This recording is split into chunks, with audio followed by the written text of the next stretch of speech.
That's it. Well, You go back to one. You're the smart one. It's like you were in college. Of course, she thinks aliens genetically engineered human beings, so. all of it. I think we are I the just can't go there. I missed the connection. How'd you get to genetically engineer My humans? sister, I was saying my sister doesn't believe that college is worth anything. She thinks it's a waste of time. And I said, but she also thinks that aliens genetically engineered human beings, so. And I don't worry about what she believes, that's all. Hardly agree with her. I think we are the aliens. Probably other, humans in the universe. They just look at us, man. What are these guys doing? It's kind of crazy. Beat each other up. Prometheus? That's kind of cute, actually. No. All right. She's like, me? You're like, no, that's All right. I don't want to get too much into that. That's all freaky stuff. We'll get into other freaky stuff, yeah. You go over the special triangles. I don't think I signed any of this on purpose. I tried not to. Did I? A couple of them. I did both. Maybe I did. All right. And we got that, and we have midpoint formula to go over.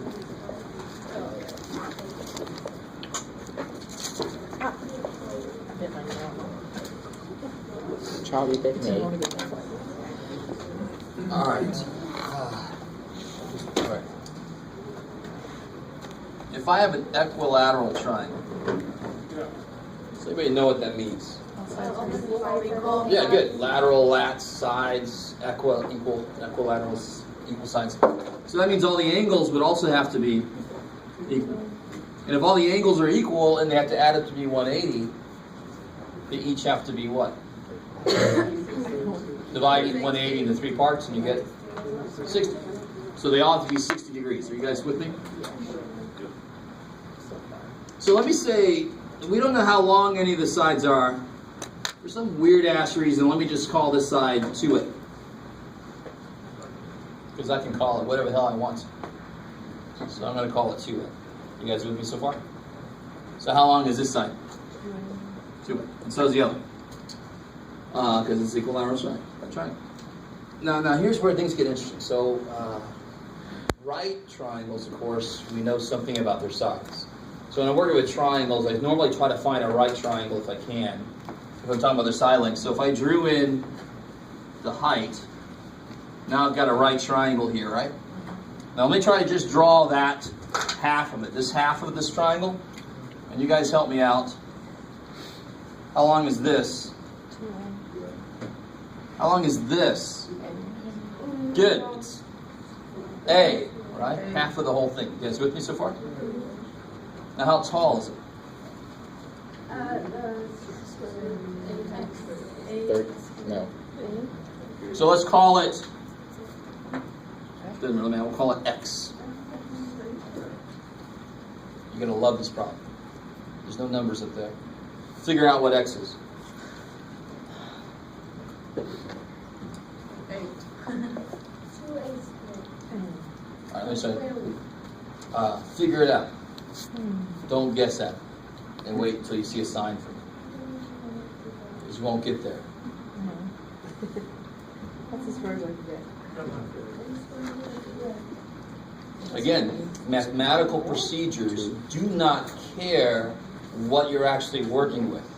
So what procedure are we going to use? Pythagorean theorem, right? So we get x squared plus a squared equals 2a squared. Right? No, that's a good point though. This is how much? 60. And since I cut this in half, how much is up here? 30. So this is a 60, 30, 90 triangle. Or a 30, 60, 90. I don't know if that sounds at all familiar to anybody. This is a really good example of that whole thing. I can set a problem up, and then I can try to do what I can, because math doesn't care what's in there. I should be able to set it up at least. Now, doing this is not that hard, really. What's this? 4a squared. Can't I combine those? I'm trying to solve for x anyway, right? X squared equals 3a squared. And then, Radical. good, take a square root. Don't have to put plus or minus, because again, this is side length. Right? So I get x equals, what's the square root of a squared? A. What's the square root of 3? Square root of 3, I don't know. So that means that this side is a square root of 3. And you're like, good for it. Now, here's the power of this, knowing this. And triangles show up in so many places. When you're doing survey work, you very often use triangles to determine things. That's why you see them with their little, have you ever seen them doing survey work? Anybody ever do any survey work? No. When you see them with their poles and looking through it, and they have somebody else they're looking at, and they're trying to get the angles and stuff, they're using triangles everywhere. So this kind of thing actually might show up. So that's how we got here. Now watch this. This is kind of cool. So if I have a 30, I know it's 30, 60, 90. And I know that this side is 3.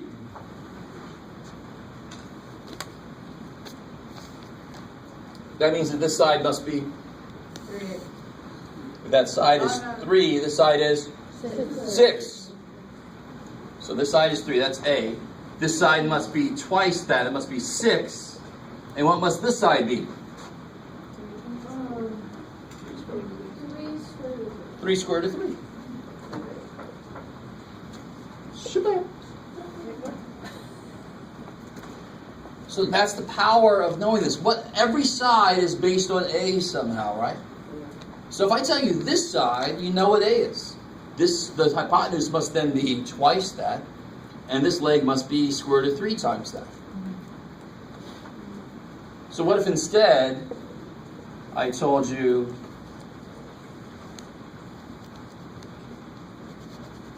this side was 12?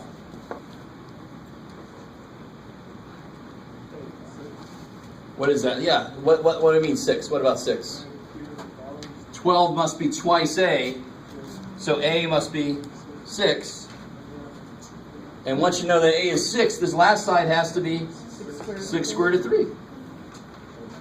That's some crazy shit. See, that's the power of working with equations that have very few numbers in them. You get these general relationships. If I did, let's check this. What should be true if this is right? A squared plus B squared. Oops. So 6 square root of 3 squared plus 6 squared must be 12 squared. That must be true. And of course it's true, because we just proved it using the general stuff. But let's see if it is. Square 30, 6 squared is 36. Square root of 3 squared is? 3. Plus 36, and that's supposed to be, what's 12 squared? 144. What's 36 times 3? Something or other. 108. 100. 108. What's 108 plus 36? Check. Alright, so that's a 30, 60, 90 triangle. Once you know one of the sides, you can figure out what A is. Maybe you know what A is because that's the side they gave you. Or maybe you know what twice A is, and you can figure out what A is. Once you know what A is, you know everything. Because they're all built off of what A is. It only works for 30, 60, 90 like this. Yes?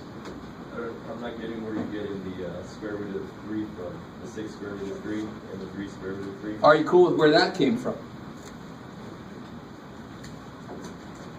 No, probably. Okay, that's the key.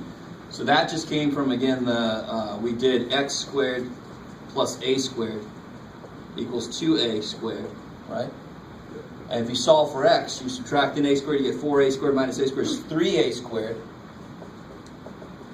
If you think of the square root, square root of a squared is a, square root of 3, I don't know.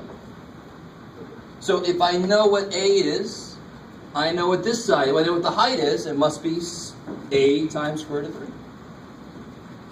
It's really hard to trust, but that's the power of working with an expression like this. You get general relationships between things. So I only have to know one thing, and then I know everything. That sounds awesome. So for a surveyor, you don't have to measure everything. You measure one thing, and then you know everything. If you know what kind of triangle you're making. You guys see that? So then I don't have to set up over here and get the other frickin' and then set up over here and get the other frickin' thing. No, just get one frickin' thing. I got everything. Yay, next. Yeah. How do you know when to put the square root symbol So in the second step? Why is just put that there on the line? because I'm trying to get x by itself. So how do I kill the square that's on it? Oh, okay. Yeah. And See, then it's, both sides. how do you solve an equation? You do the opposite of what's currently happening. Right? Cool. And then that's where that a root 3 came. So in a practical application, if someone's surveying, you're always going to end up with the square root of 3. If we know that it's a 30, 60, 90 triangle that's being Right. made, then I just have to make one measurement, Right. and then I know the other. But I mean, if you're going to say, okay, here's your measurements, what you need, something square root of 3, like, what is that? Oh, well, then you just multiply it out and round it off. Oh. I mean, if I'm going to go buy a piece of board that's this long, I'm not going to go to Home Depot and say, can you cut it to 7 times the square root of 3 feet? That's what I'm saying. You're It's like- like, what is it? You just round it up? Try again. Yeah, you round it. Yeah. Okay. You round it a little bit more, so then you get home, you can shave a little bit off and make it fit, right? Okay, sure. Yeah. Maybe. I mean, math gives the exact answer. We're in the real world. I can't cut a freaking piece of board to 7 square to 3 feet long. I'm not that good. So, yeah. All right, one more special triangle. They're so special. So if I have an isosceles triangle, see if you guys remember. What's true about an isosceles triangle? Pretend like that's what that is. Two sides are the same.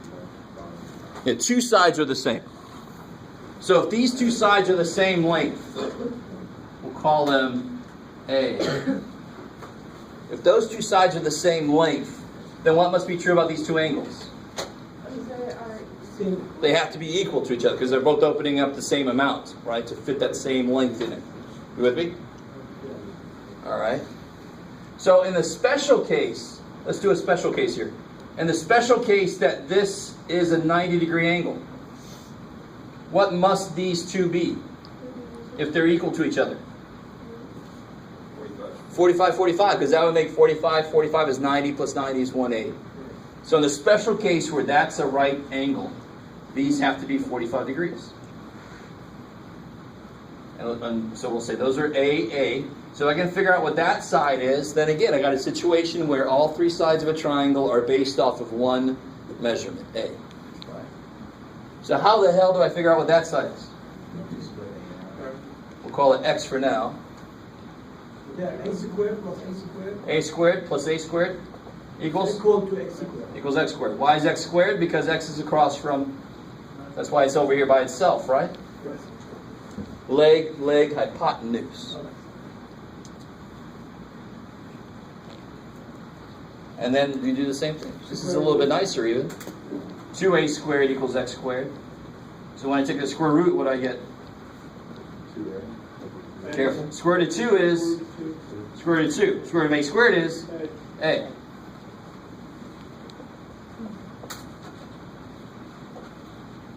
So if I knew that this side was 7, then this side must also be 7, and this side must be 7 square root of 2, for example. Right? Once I know one measurement, they're all based off of that, I can figure out what the other sides are.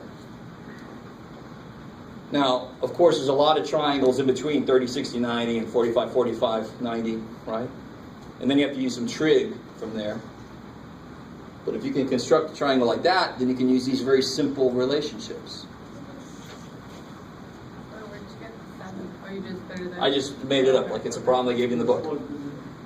So for 45, 45, 90, this is the relationship. The hypotenuse is going to be the square root of 2 times one of the sides. So if I had a 45, 45, 90, I knew this side was 11.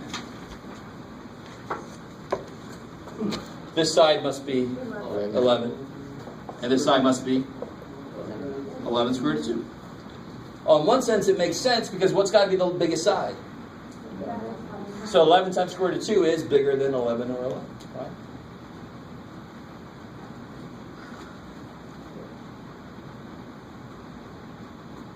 All right, that's really it. And it's just so hard to trust. I understand it's hard to trust.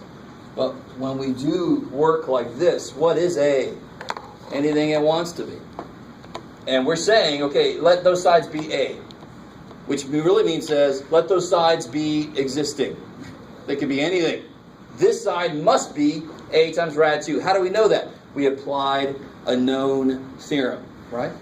Math can attack this. Math doesn't care if there's numbers or letters in there. Math attacks it and it says, oh, your last side must be this. So if you know this is 7, that must be 7 rad 2.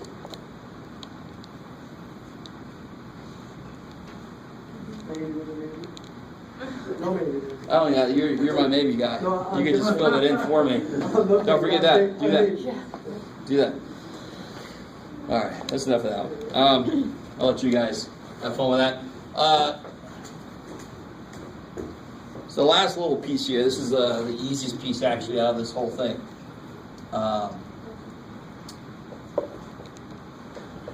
If I want to find the midpoint between 2 points. Sure. So I want to find the midpoint between 1, 1 and 4, 3. I want to find the middle point. We kind of estimate it like that, but that's not good enough. I want to know exactly what it is. Here's the beautiful thing about it. The middle of two numbers. How would I find the middle of two numbers? I would take the... How would I find the middle of two numbers? It's half this. So if I said, what's in the middle of 19 and 437? What's exactly in the middle of those two? Could nobody do that? So you find the average, right? Add them up, divide by 2. So the beautiful thing about this, if anybody said that I didn't hear, I'm sorry. The beautiful thing about this is you do the same damn thing, except how many, you got two numbers here, you got two x values and you got two y values. So you actually just average both. So the midpoint would be the average x, which is add them up, divide by 2. Add them up, divide by 2. So what's the midpoint? It's 5 halves, 2, right? And sure enough, it looks like 2 and a half, so 2 and a half would be right there, and 2. So that's my midpoint, right? That's about right. That's the easy part of the whole section, right? Finding the midpoint, you just average the x's, average the y's, you're done. It's awesome. So that little 12-7 is like a collection of a bunch of stuff, really. Okay, so my main focus today, I wanted to be on 12-8. This is the much promised non-real numbers.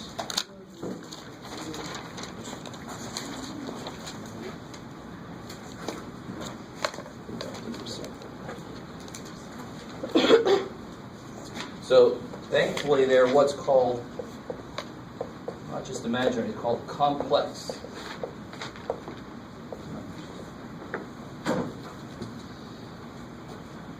So there's several ways of me explaining why this is true. Just bear with me for a second, all right? This is me explaining why we have imaginary numbers in the first place. So there was a guy called Cardano. Giordano Cardano. What was his first name? Not Giordano. His last name is Cardano.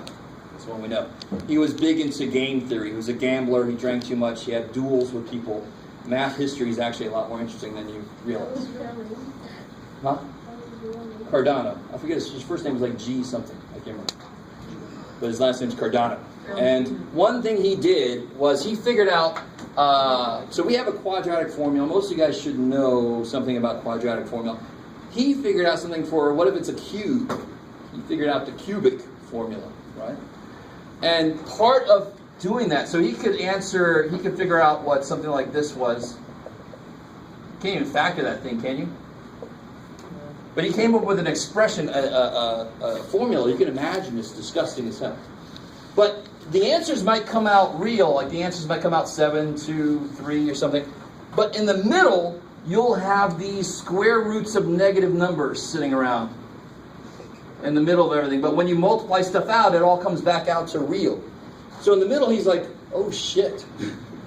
He shows people, say, don't worry about that middle stuff. Don't worry about that. Because there were people, and nowadays there still are, but there were people back then that were like, what is that shit? Get that out of here. What the hell? But this is really hard for you guys to get. But he came up with an expression, a formula that you can plug in like the coefficients, right? Like you can with quadratic. But in the middle of working it out, you would get stuff like square root of -3. That's not real, is it? But when you started foiling stuff out and multiplying stuff out, it came back out to real. So if these didn't exist, I could never answer this question. Which would really suck, because there's a lot of things that are based off of cubics. Maybe you wouldn't have smartphones, that's the old standard. If you didn't have math, you wouldn't have smartphones. You're like, whatever, man, I got a smartphone. But it's basically true. This formula shows up in a lot of different places, the cubic. If I didn't have a way to solve it, we'd be screwed. We'd be living in caves. Not really, but oh well. So that's one thing. Another thing is, let me show you what these look like. And then I'll show you another example of what this is for. What the hell does a complex number look like? Well, what we need to start with is, what is the square root of -1? I. So we define it to be I. Now, on one level I can do that, because what is square root? I don't know. So I'm going to give it like a variable name, but it's not really a variable. I is a lot like pi. Pi is not a variable. You with me? Pi is 3.1415, blah, blah, blah, blah, blah. That's as far as I got it memorized, by the way. Huh? It's on your shirt. Yes. Is it on this one? Yes, there it is. Cool. Well, it stops, but we'll do, but it keeps going forever, right? So pi is a specific thing. So I is specifically that. And on one level, you're like, well, good job there. You took something you didn't know, and you set it equal to something you don't know. Yay, math. But the nice thing is it's so much easier to work with now, instead of writing this everywhere. So this is why if I had, for example, the square root of -4, I could break this up as square root of 4 times the square root of -1. What's the square root of 4? What's the square root of -1? And it's just easier to work with 2i with other stuff. So in his work, he'd get like rad 3i's, and it would cancel out somewhere else, and it would come out to real at the end. And he freaked himself out in the middle, because in those days it just didn't exist. They were like, they thought that was some weird God shit, like God saying, "I'm going to screw with you guys," and what the hell's going on? But now we realize, no, it just is there. It just happens. So what is so this is what's called an imaginary number. This is what's unfortunately called an imaginary number.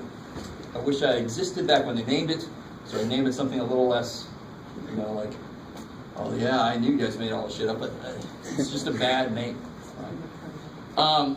And it kind of captures how little people trusted it back when it first kind of popped out. You're like, that's crap. What's that? That's imaginary bullshit. Imaginary number. We'll call it that. Oh, shit. So that's the imaginary part. A full complex number. A full complex number looks like this. A real part plus an imaginary part. So every number we've looked at, every number you've ever seen in your entire life has been a complex number where b was 0. Right? Every real number is a complex number where b is 0. You guys kind of with me? So you see where the I stuff comes from, right? With me? You see where the I stuff comes from? Just the I or the number of 1, 2? Yeah, in this case you see where 2i came from. So that would be b, right? B would be 2 here. What would a be? Is there any real part? So a would be 0. So every number we've ever seen, 7, 6, -4, pi, they're all a, and b would be 0. 2i is b is 2, a is 0. So a complex number, they call it complex because it's made up of two types of things. It's made up of a real piece and an imaginary piece. Right. How's that by itself, right? That's a definition of what a complex number is. So it's almost impossible to have a question. That's just the definition of it. Right? Okay. So now I can talk a little bit about, just bear with me again. So do you guys know that if you run a current through a wire, you notice that you make a magnetic field around it too? So that's the whole, if you ever hold up something next to a TV, have you ever heard of a degaussing? Some of you guys have a degaussing button on your TV. And the Gaussing is really, you can make a wire you just put a wire together, run a current through it, have a magnetic field. You ever put a magnet up next to your TV and it gets all purpley? You guys never done this? Yes. On the new ones, I'm not sure if it works, but maybe with the old cathode ray tubes, it would totally flip with the. And then I used to do it when I was a little kid when I first learned about it. And if you do it too much, it stays that way. And like,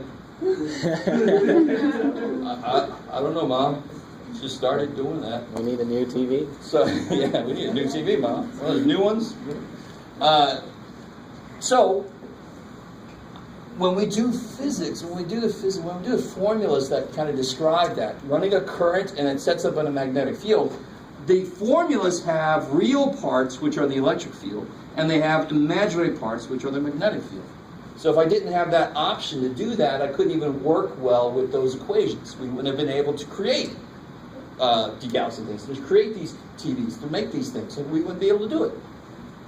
So that's the second example of real-life use of imaginary numbers. Right? No, they're not going to help you buy a head of lettuce, but not much would, besides knowing how much lettuce costs and having the money. So don't ask me that question, but yes, they are useful in life somewhere. All right. So let's do a couple of little tiny examples. Somebody help me out here. What's the square root of -9? And see, you don't even have to do the breaking it up work, right? The square root of 9 is 3, the square root of -9 is 3i. Kick ass. Become an I there. Okay. So you get to stuff like this. What's the square root of -4 times the square root of -9? It's not the square root of 36. What's the square root of -4? 2i. It's 2i. And what's the square root of -9? 3i. Yeah, so you get 6i squared. You guys with me? But I squared, let's investigate that. What is I squared? What do I squared be? My grammar gets all freaky with this I stuff. So if I is the square root of -1, I squared is the square root of -1 squared. What does the square root and the square do? So you get, holy shit. So that's why I keep saying, you can't square a real number and get a negative answer, because that's what imaginary numbers do. You can square an imaginary number and it will come out negative. Because of how they're defined, right? It's defined to be the square root of -1, so when you square it, of course you're going to get -1. Let me let that soak in. So 6 would be -6. I mean 6. So yeah, this will be 6 times, what's I squared? -1. So this will be -6. So if it would be a 27 cube. Now cube roots, would they have i's come out? That sounds painful. No, of course not, because it's only the square roots and the even roots that would have problems, right?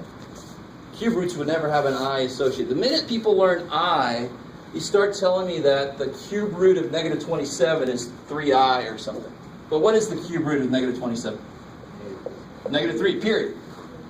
Because odd roots don't have any hang-ups. They're like imaginary numbers. That's for the weird-ass even roots, right? Maybe. Can you have a negative I? Of course, definitely. That would just be negative square root of -1. Cool, I like it. So let's do this. Let's investigate powers a little bit more, because so far we got I to the first is I. That's a remarkable, quite an achievement. Yay, Jeff. 1i is I. But now we know I squared is. So can somebody help me out? What is I cubed? 1. How do you build I cubed off of what we know? We know what I to the first is. We know what I squared is. I cubed would be I to the first times I squared, wouldn't it? Now just fill in what we know. What is I to the first? I. What's I squared? -1. So I cubed is -I. That was a good Same. question. And then the same as 1. I desperately want you to realize it's all coming from this definition. This is just the minute we define I to be this, all this has to be true. This has to be true. How do you get I cubed? You just put these together. That's how you get I cubed, right? We just did it. So what about I to the fourth? I to the fourth is I squared times I squared. Is that cool? Yeah. So you get negative 1 times negative 1 is 1. So then what's I to the fifth? It'd be I4 times I4 is, it starts over in I. Shit. So I to the fifth would be I to the sixth would be negative 1. It starts over again. It goes through this loop. Over and over and over. Oh, this is so much better than I even imagined, Jeff. I is almost like 1 in a way, right? It's obviously not 1. Are you with me? 1 is the most basic thing. It's the unit. What is 1 squared? 1 cubed. So it's got a very boring pattern. The answer is 1. So since I is sort of related to 1 in a way, I'd expect it to have some kind of pattern, just a little more complex pattern. Every fourth power, it comes back to 1. So what's I to the 8th? 1. What's I to the 800th? 1. Kick ass. You guys semi with me here? Again, this is just coming from the minute we define this to be true, all of this has to be true. We're just investigating. We define this, we're like, shit, how does that work? What does it do? So one of the first things you do is look at how it acts on itself. What do you get when you start multiplying this thing to itself? So let me write this down again. I to the first is I squared is negative 1, I cubed is negative I4 is 1. Alright, so stay with me now. Or, some of you are like, you lost me already, but come back with me. So I to the 41st power. Here's the beautiful thing about this. If only I would have said I to the 40th, this would have been easy, right? Is that cool? Why would this have been easy if I said I to the 40th? Because every 4 it goes back to 1. So all I got to do is say 4 goes into 41. Who cares how many times? What's important is what's left. 4 goes into 41 with what's left? What's the remainder? 1. It tells me where I am. I'm here. Because there's like an extra I in there, isn't there? This would be 1. So the answer is I. Because the remainder is 1. It tells me where I'm at. So let me give you another one real quick. I to the 39th. 4 goes into 39 how many times? 9 times. With what left over? 3. 3. So that means I'm here. That means the answer is that. Done. Next. It's because of the cyclic. It cycles through the same answers over and over and over again. With all that said, I will ask you a question like this on the test. The most important thing up here on this board is this. That's the real ground shaking one. You squared something and you got a negative number. That's freaky as hell. Alright, maybe. Can you do another one? Like Sure. I-40, like the I-41?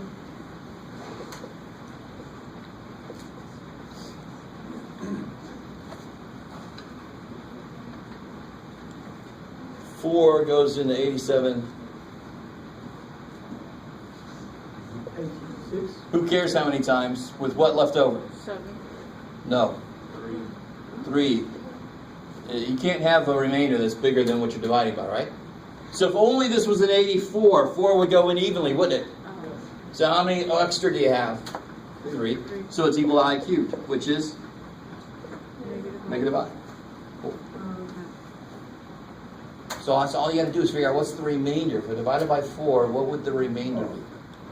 And then it tells me where I am in that cycle. So guess what you need to do? You need to memorize this cycle.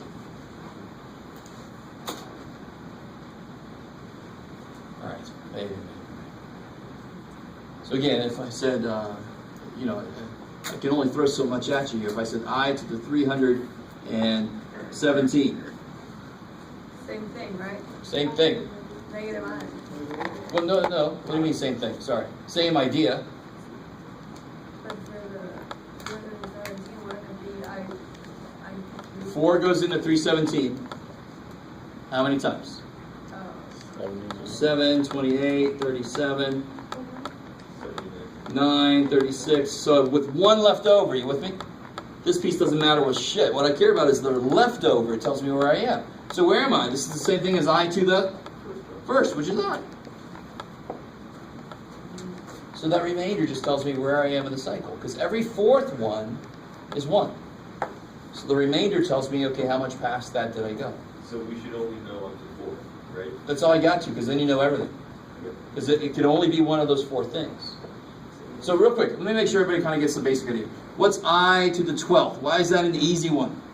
Because it's 4, right? Every fourth one, it goes back to 1. So if that's 1, what's I to the 13th? It would be I to the 12th times I, wouldn't it?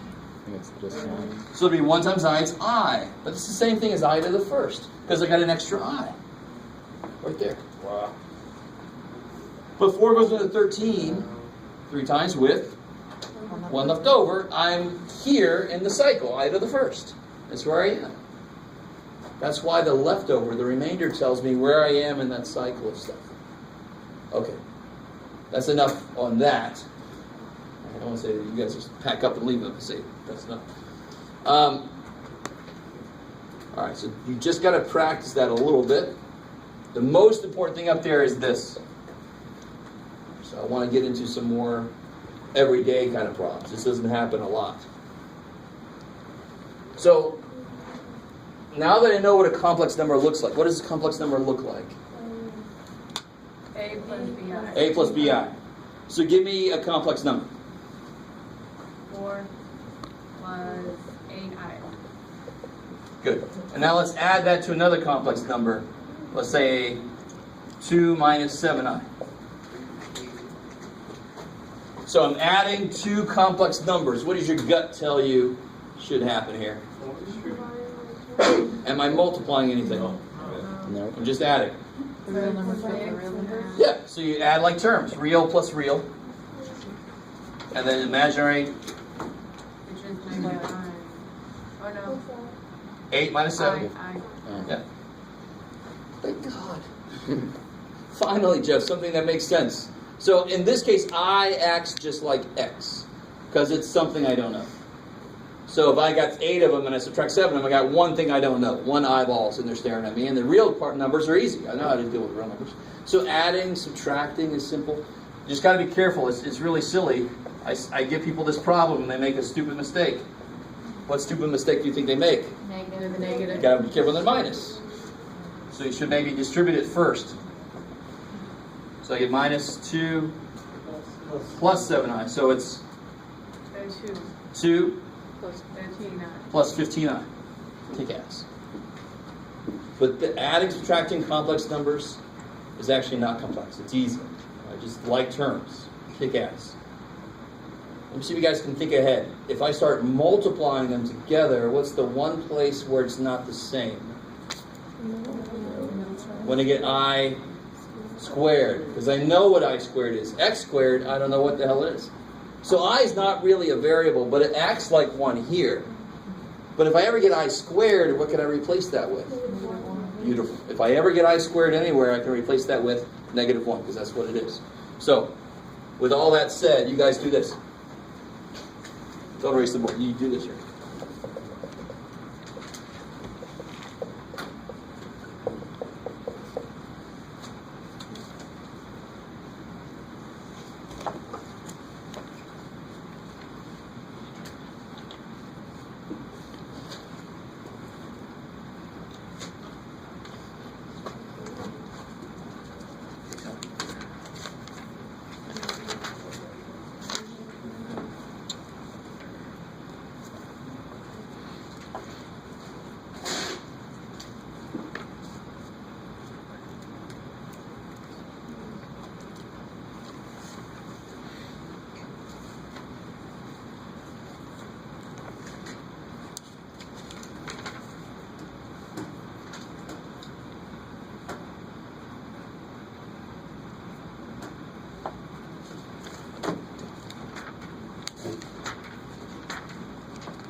All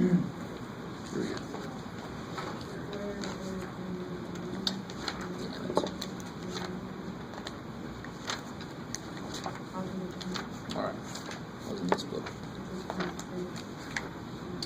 All right, so let's see, what do you guys get? 6, yay. All right. 8i. Negative 15i. Negative 2i squared. All right, I like that. Said with a lot of enthusiasm, I like that. 1i squared. What weird shit are we doing? So what can I do here? Combine 8 and 15. Good. Combine like terms. What else can I do? Then that's positive 20, right? Yeah, because I squared is negative 1. I always get people start to replace I with negative 1. I is not negative 1. I don't be And negative then 1. you just combine 6 and 20. Yeah. So now you get 6 minus 7i plus 20. So you end up with, 26 minus 7i. what form does this have? A and B. A plus bi. Whatever operations you do with complex numbers, the answer has to be a complex number, which means it has to look like a plus bi. That's kind of cool. You can only have 2 terms at the end in a way, right? At most. One of them might be 0. How's that so far? So, why is it not a surprise, considering that I is basically a square root, right? What do you think would happen with this? Would you be able to factor it? Well, it's already factored away, I guess, but you're simplifying it now, right? So it'd be So like you said, the middle term would cancel. So you get 9 minus 6i plus 6i, right? Gone. What do you get at the end here? Minus 4i squared. And what's I squared? Negative 1. So you get 9 plus 4, which is 13. Very complex times very complex is real. Does that sound familiar? When we multiplied by the conjugate to make the radicals disappear? So this is called, these are complex conjugates. Because math people are very creative. Conjugate with complex number in.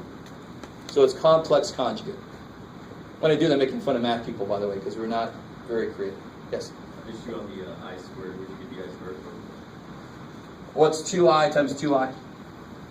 4i squared. There you go. Yes. That's where it came from. I don't know what else to say. And then I squared is negative 1. Cool. So the first step, you treat I like an x.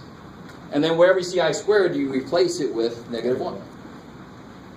Yes, Or sir? whatever the power is, if it was I to the third. Exactly. Right. But this is why I squared is most important, because you won't hit I cubed. Even if I put another little dude here, you would finish this all the way, and then you would multiply by this guy. You wouldn't even get up to I cubed, I4. So you have to understand that they exist. You have to understand that they work. But the most important thing you understand is I squared, because it's the one that occurs the most. Okay, if I have a square root under minus I, what's happening? Like I division. like you. You're like, let's get to the really, really weird shit. This is not weird enough for me. You mean like this? Yeah. Yeah, we're not going to do that. We could, but it gets a little freaky. You can imagine, I itself is the square root of a negative number, and then you got a square root of negative that? Yeah, no. We could actually do this, coming right off what I just said. I'm thinking about this too. This is easy.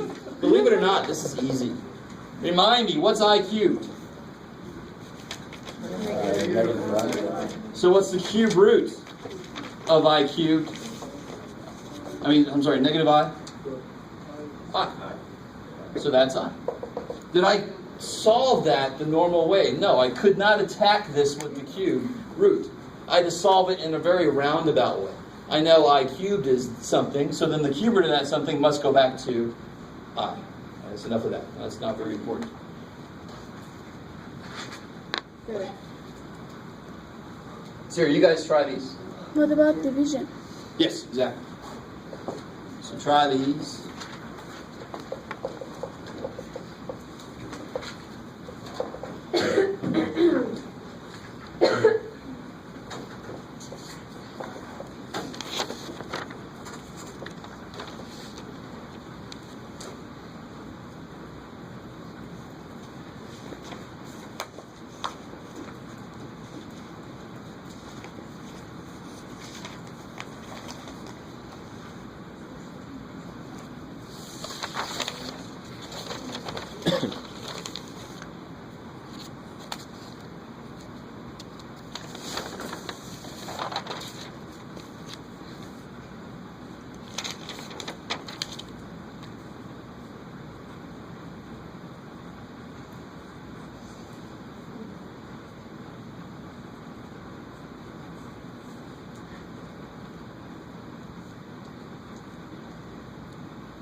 Let's make sure everybody's on the right track on this one.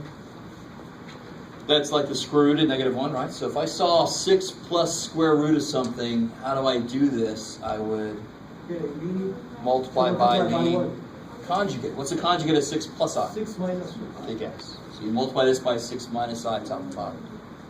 It's exactly the same as irrational bottoms, because this is like an irrational, it's just a little worse. Right, it's an imaginary irrational, so it's a complex. Yeah. You still use the conjugate to do it.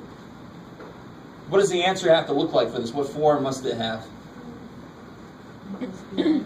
Yeah, so somehow, at the end, you should have number plus number times I.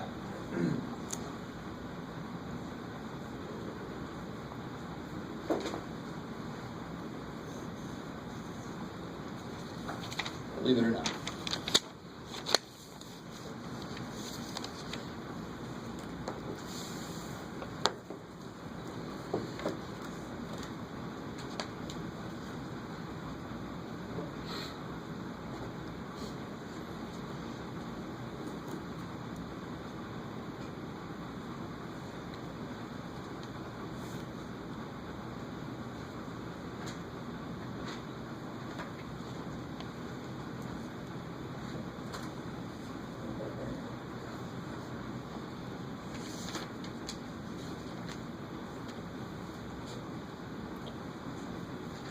Let me catch up to you guys. How do you do this one here?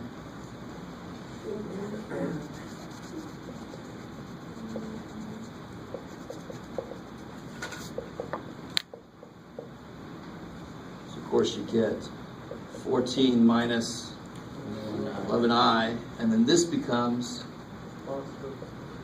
plus 15, right? So you get 29 minus 11i. Guess. A plus bi. Where b happens to be -11. So this one you multiply top and bottom by 6 minus I. The conjugate, right? Now the bottoms don't cancel. For some reason I get people starting to just cancel the bottom. No way, it's 36. Yeah, plus 6 minus 6i goes away the middle term, of course. They already have Minus I squared. So we'll simplify that in a second. On the top, what do you get? You get 24. 24 4i minus 4i minus 18i minus 18i plus 8i squared. plus 3i squared. Good. Now you do your I squares. You get your like terms together. Right now it's cleanup time. How's that right there? Is that cool? That's beautiful. That's just foiling. Instead of putting an X, I put an I. Ooh, but now we go, shit, I know what I is. I should be able to simplify some of it down. So this will be, yeah, I'll get in the middle, -22i. This will be, Minus yeah, minus 3 because I squared is -1. What do you got on the bottom? You get 36 37. plus 1, good. Yeah, 37. Because I squared is -1 minus negative is plus, so on the bottom I get 37. So I get 21 minus 22i over 37, which is fine, but just to make a point, I could break this up as 21 over 37 minus 22 over 37i. A plus b I. So it comes back to that form. That's an idea called closure. Right? Sounds like in a psychology classroom, rationalization and closure, but if I do operations with two complex numbers, my answer has to still be a complex number. It's closed. It doesn't go outside of its own set. So it has to be able to be written in this form. It has to be written in what form? It has to be able to be written like this. Now, if you stop here and you tell me this is the answer, I'm cool with it. That's fine. But just to show you, yes, you can write it like that. Yes, you can. Yes, we can. Oh, because of the real number and the imaginary. So the first real number is the 21 over 37. Beautiful. Would be So that's the A. And the B would be -22 over 37. Good. I like it. Can you release that If you could, sure. Or you could stop right there. That's fine. I'm cool with that. That's fine. Just for the first one, I got minus 11i plus 29. It's okay? Yeah, sure. That's fine. Yeah. Yeah, and it doesn't really truly matter. They could call this BI plus A. So it doesn't matter which one you put first. Yeah, cool. All right. Is he going to do more? How could he do more? We're going to do a little more. We need something more difficult. What's that? He said we need something more difficult. Oh, okay. No? No, we don't want It's a challenge I could always rise to. All right. So 12.8 has got some freakiness in it. Especially, I would think that most of you have seen something with complex numbers before, but maybe some of you not, or maybe for some of us it's been a long time. So the basic idea of complex numbers is weird. But the actual nuts and bolts of using them are not that weird. Especially when you say, okay, I have to know what I squared is. I really should know what I to the first and I squared and all that kind of stuff and be able to do I to the 37th. But if I can't do that, that's not the most important thing. Now, right there, I just said that. I shouldn't have said it because now it's well, I'm not going to study that shit. Damn. But it's still good to know. Okay, so I just want to do a little bit of 13. I got a little handout for you guys. Just to kind of try to keep us on track.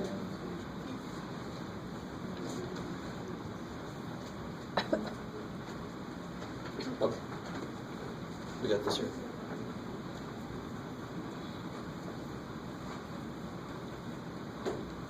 So the first part of 13 we've actually sort of already done. If I add this equation, I'm trying to solve it. Oh, that's going to be gross, but oh, it's too bad for me.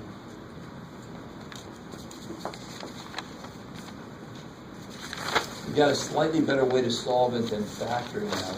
We did it when we were doing section 12.7. We were doing solving for x squared and then taking the square root, right? So how would I go about solving this equation?